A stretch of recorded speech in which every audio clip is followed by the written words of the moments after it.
حکومت پاکستان کی جانب سے ملک عدنان صاحب کی بہادری اور شجاعت کے اعتراف میں وزیر اعظم اسلامی جمہوریہ پاکستان جناب عمران خان توصیفی سند سے نواز رہے ہیں۔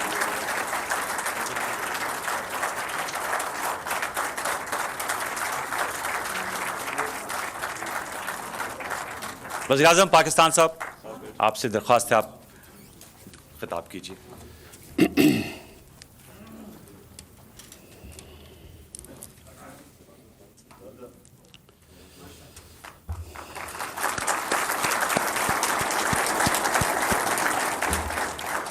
بسم اللہ الرحمن الرحیم، ایاک نعبد و ایاک نستعین۔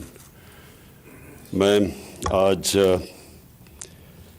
مجھے ایک طرح خوشی ہے اس افسوسناک واقعہ کے بعد کہ ایک ایسا انسان جس نے ہم سب کو، ہمیں فخر ہوا اس کو دیکھ کے جس طرح اس نے پوری کوشش کی ایک جان بچانے کے لیے۔ پہلے تو میں یہ عدنان آپ کو یہ کہہ دوں کہ دیکھیں، ملک میں بہت ضرورت ہوتی ہے رول ماڈلز کے لیے، کیونکہ رول ماڈل کا مطلب ہوتا ہے کہ لوگ پھر ان کو فالو کرتے ہیں۔ جب آپ کی وہ ہم نے دیکھا وہ اس افسوسناک اور شرمناک واقعے پہ کہ جس طرح آپ نے کوشش کی اس کی جان بچانے کے لیے، تو یہ سارے جو بھی لوگ دیکھ رہے تھے، جنہوں نے بھی سنا، سب کو ایک احساس ہوا کہ ہاں ایک انسان ہے جو رائے حق پہ کھڑا ہے۔ ایک انگریزی کا فریز ہے کہ one moral man is an army. جو اخلاقی قوت ہوتی ہے وہ جسمانی قوت سے بہت زیادہ طاقتور ہوتی ہے۔ تو انشاءاللہ مجھے یہ امید ہے کہ یہ آپ کو ہمارے جو یوتھ ہے وہ آپ کو دیکھے گی اور انشاءاللہ یاد کرے گی کہ ایک ایسا بھی آدمی تھا جس نے حیوانوں کے سامنے کھڑا ہوا، کہ ایک انسان تھا جو حیوانوں کے سامنے کھڑا ہوا۔ میں یہ آج واضح کر دوں کہ میں نے یہ فیصلہ کیا ہے کہ اب سے جنہوں نے بھی دین کو استعمال کیا، اور خاص طور پہ رحمت للعالمین صلی اللہ علیہ وسلم ان کے نام پہ ظلم کیا، میں آج آپ کو یہاں اناؤنس کر رہا ہوں کہ ہم نے ان کو نہیں چھوڑنا۔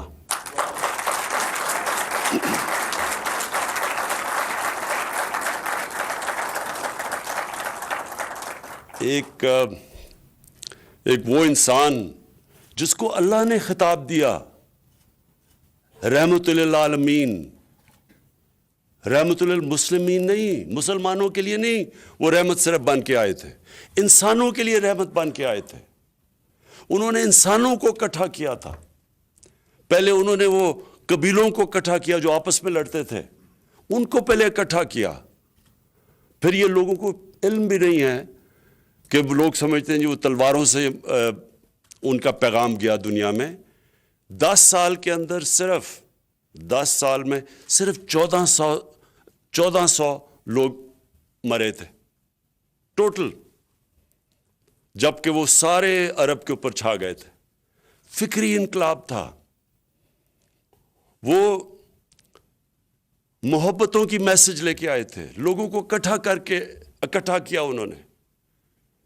ان کا جو پیغام تھا وہ 2 چیزوں پہ تھا، انسانیت اور انصاف پہ۔ یہ 2 چیزوں پہ، بلکہ یہ 2 صفتیں ہیں جو انسان کو جانوروں سے فرق کرتی ہیں۔ جانوروں میں جنگل کا قانون ہے، مائٹ از رائٹ، جو آپ نے وہ تماشا دیکھا تھا وہاں۔ انسانوں کے معاشرے میں انصاف ہوتا ہے، اور جانوروں کے معاشرے میں سروائیول آف دا فٹسٹ۔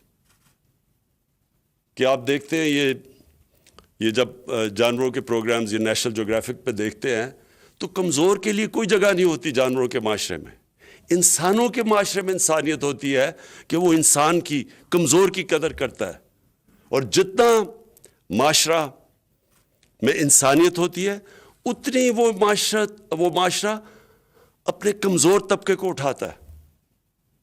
اور جو کہ نبی صلی اللہ علیہ وسلم نے مدینہ کی ریاست میں پہلی فلاحی ریاست بنائی تھی دنیا کی تاریخ میں, سارے کمزور طبقے کی ذمہ داری لی تھی, رحم تھا, اور دوسرا انصاف قائم کیا تھا. اور جو ہم یہاں تماشا دیکھ رہے ہیں کہ یہاں اپنے آپ کو لوگ دین کے نام پہ جل رہے ہیں, لوگوں کو مار رہے ہیں, اور خاص طور پہ جو نبی صلی اللہ علیہ وسلم کا نام استعمال کیا جاتا ہے کہ ان کی شان میں گستاخی کسی نے کر دی, کسی کو الزام لگا دیا, وہ بیچارے کو پکڑ کے جیل میں چلا گیا, نہ کوئی وکیل اس کے لیے کھڑا ہوتا ہے, نہ کوئی جج اس کے اوپر فیصلہ کرتا, وہ جیل میں بیچارہ رہ جاتا ہے. یہ دنیا کی کسی بھی انسانی معاشرے میں یہ کیسے ہو سکتا ہے؟ یہ کون سا انصاف ہے کہ آپ نے الزام لگایا اور آپ نے یہ الزام لگایا, آپ نے جج بن گئے اور آپ نے اسے قتل کر دیا؟ یہ تو کسی معاشرے میں نہیں ہوتا. تو یہ تو تماشا بن گیا ہمارے معاشرے میں, سب ڈرتے ہیں. ایک دفعہ کسی نے کہہ دیا جی اس نے ان کی شان میں گستاخی کی ہے, سب ڈر جاتے ہیں, کوئی بات ہی نہیں کرتا. وہ سب سے بڑی بات, وکیل ہی سامنے نہیں آتا. اور ججز نے, ہمیں پتہ ہے کہ ججز نے کہا نہیں جی ہم یہ کیس ہی نہیں سنتے, تو اسے کون ڈیفینڈ کرے گا؟ تو یہ جس طرح ایک بڑا خوفناک واقعہ ہوا تھا عامی پبلک سکول میں, جب ہمارے تقریباً 150 بچوں کو شہید کیا گیا تھا, تو اس کے بعد سارے ملک میں ایک غصہ آیا دہشت گردی کے خلاف. اور آپ دیکھ لیں کہ تب سے وہ جو یہ 2014 دسمبر میں غالباً تھا, اس کے بعد دہشت گردی کی جنگ پاکستان جیتا. اس سے پہلے اس طرح کا ملک اکٹھا نہیں تھا اس کے پیچھے. میں سمجھتا ہوں آج سارا پاکستان نے جو تماشا دیکھا ہے, سارا پاکستان آج یہ فیصلہ کر بیٹھا ہے کہ ہم نے اب اس طرح کے واقعہ اس ملک میں نہیں ہونے دینے.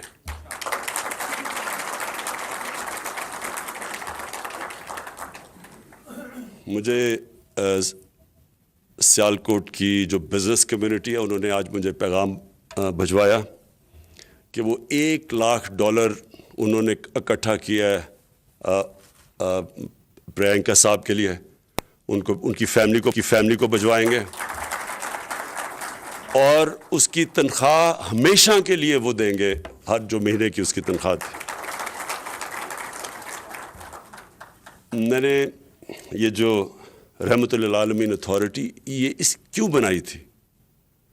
کیونکہ میں آہستہ آہستہ مجھے یہ خوف آنا شروع ہوا کہ ہم ساری تقریباً قوم عاشق رسول ہے, ہم سب اپنے آپ کو کہتے ہیں ہم عاشق رسول ہیں, لیکن عاشق رسول ہیں تو اس کو ثابت آپ ایسے کر سکتے ہیں کہ ان کی سیرت پہ چلیں, ان کے راستے پہ چلیں. ان کا راستہ کدھر ہے, قوم کس طرف جا رہی ہے. یہ جو حرکتیں ہیں, یہ جو بھی آپ نے اگر ان کی زندگی, ان کی پوری تاریخ پڑھ لیں, ان کی زندگی پڑھ لیں, ان کی سیرت سمجھ لیں, کوئی بھی ایسی حرکتیں نہ کرے اس معاشرے میں. اور اس لیے ہم نے رحمت للعالمین اتھارٹی بنائی کہ اپنے علماء کو سب کو اکٹھا کریں, ایک ساروں کو اسکالرز کو اکٹھا کریں, اور ایک ملک کے اندر اپنے بچوں کو کالجز میں ڈیبیٹس کروائیں, ان کی زندگی کی تو بتائیں کہ ان کی زندگی تھی کیا. بچوں کو بتائیں کہ ان کی زندگی کیا تھی. جس نے ایمان کسی میں آنا یا نہیں آنا یہ تو خیر اللہ کا تحفہ ہے انسان پہ, لیکن کم از کم ہم معاشرہ بتا تو سکیں اپنے لوگوں کو کہ وہ ان کی زندگی تھی کیا. وہ جو دنیا کے سب سے عظیم شخص, جس کو چاہے مسلمان آپ ہیں یا نہیں ہیں, ان کو 100 گریٹسٹ مین میں ان کو سب سے عظیم انسان جو مسلمان بھی نہیں ہے, اس نے جو کتاب لکھی نمبر 1 دنیا کا گریٹسٹ مین اچیومنٹس میں, وہ ہمارے نبی صلی اللہ علیہ وسلم ہے. تو ہم ان کی زندگی تو بتائیں اپنے بچوں کو کہ کیا وجہ تھی وہ اللہ نے ان کو اپنا حبیب کہا تھا قرآن میں, کیا وجہ تھی کہ اللہ نے سب انسانوں کے لیے ان کو کہا تھا کہ یہ رحمت بن کے آئے ہیں. تو اسٹڈی تو کریں اس کو, اور وہ جب ہم کریں گے تو یہ جو نفرتیں پھیلاتے ہیں ہم اپنے، تقسیم کرتے ہیں لوگوں کو، وہ فلانا کافر ہے، وہ اس کے اوپر فتوے لگا دیتے ہیں. ایک صحابہ جنگ کے دوران وہ جب ایک کافر کو مارنے لگے، جب جنگ یعنی لڑائی ہو رہی تو جب مارنے لگے تو اس نے لا الہ الا محمد رسول اللہ کہہ دیا، تو انہوں نے پھر بھی اس کو مار دیا. 3 دن نبی صلی اللہ علیہ وسلم نے اس سے بات نہیں کی. کہا کہ اس کے تم نے دل چیر کے دیکھا تھا کہ وہ سچ بول رہا ہے یا نہیں؟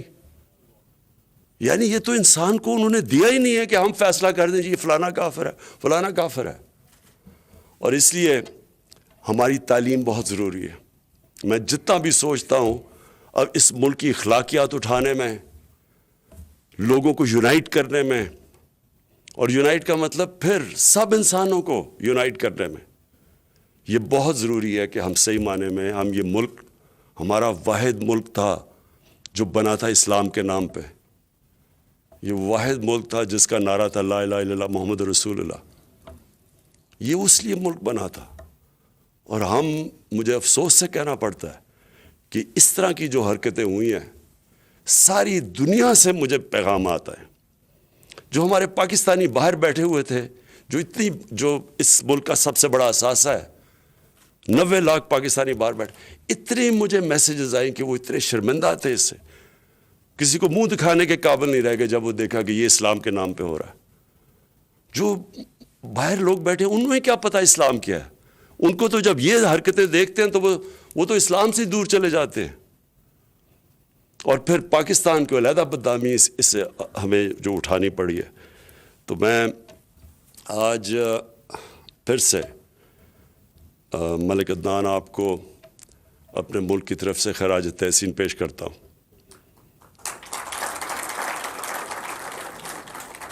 ہمیں اتنے مشکل جو ہمیں تکلیف تھی جو دیکھ کے جو اس ہجوم نے کیا ہے، جو آپ کو ایک آدمی کو دیکھ کے تو لوگوں کو بڑا انسانیت کے اندر ہمارا اعتماد بڑا دیکھ کے کہ ہاں ایسے بھی لوگ بیٹھے ہیں کہ اپنی جان کو خطرے میں ڈال کے کسی کو بچانے کی کوشش کی.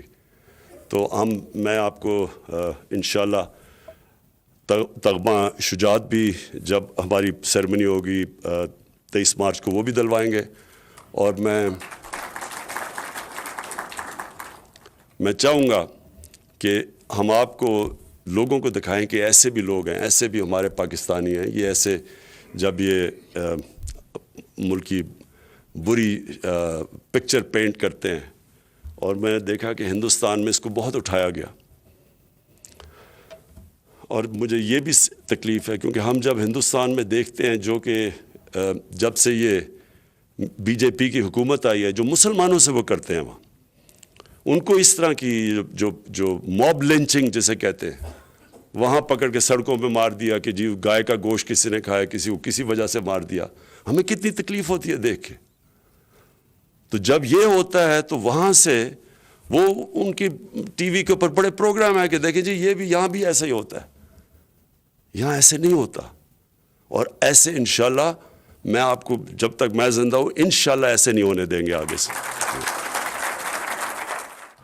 وزیر اعظم عمران خان وزیر اعظم ہاؤس میں تقریب سے خطاب کر رہے تھے اور یہ کہا کہ انتہائی افسوسناک واقعہ ہے، لیکن ایک جانب پوری قوم افسردہ بھی ہے، دوسرے ہے کہ یہ اس قسم کے واقعات اب ریاست میں نہیں ہونے دیے جائیں گے. ساتھ ہی ساتھ انہوں نے ملک عدنان کے حوالے سے کہا کہ خوشی ہے کہ ایسے نوجوان بھی اس ملک میں موجود ہیں اور یہی پاکستان کا اصل چہرہ ہیں جنہوں نے پرانتھا کو بچانے کی اپنی پوری کوشش کی اور اپنی جان داؤ پر لگا دی. اور آج ملک عدنان کو تمغہ شجاعت دینے کی تقریب تھی وزیر اعظم عمران خان کی، جس میں سری لنکن ہائی کمشنر جو ہیں وہ بھی آج موجود تھے، پوری کابینہ وہاں پر موجود تھی، علماء کرام آج کی تقریب میں موجود تھے. صورتحال جو ایک طرف پاکستان کے لیے یہ تھی کہ افسوسناک واقعہ پرانتھا کمارا جو پاکستان میں ایک طویل عرصے سے کام کر رہے تھے، اپنی جاب کر رہے تھے سیالکوٹ میں، اور وہاں پر مزید بھی اس طرح سے فارنرز ہیں جو کام کر رہے ہیں، وہاں پر ایسا ایک افسوسناک واقعہ پیش آیا اور اب تقریباً 135 کے قریب ملزمان بھی پکڑے گئے ہیں. لیکن ملک عدنان بھی ان لوگوں میں شامل ہے جنہوں نے پرانتھا کو بچانے کی کوشش کی ہے. تو ہم بات کریں گے اس وقت نذیر لغاری صاحب ہمارے ساتھ موجود ہیں. لغاری صاحب، بڑا افسوسناک واقعہ اور بہت ہی دل رنجیدہ ہے، بحیثیت پاکستانی بھی ہم شرمندہ ہیں، لیکن وہیں پر اس بات کی بھی بہرحال ایک اطمینان ہے کہ ملک عدنان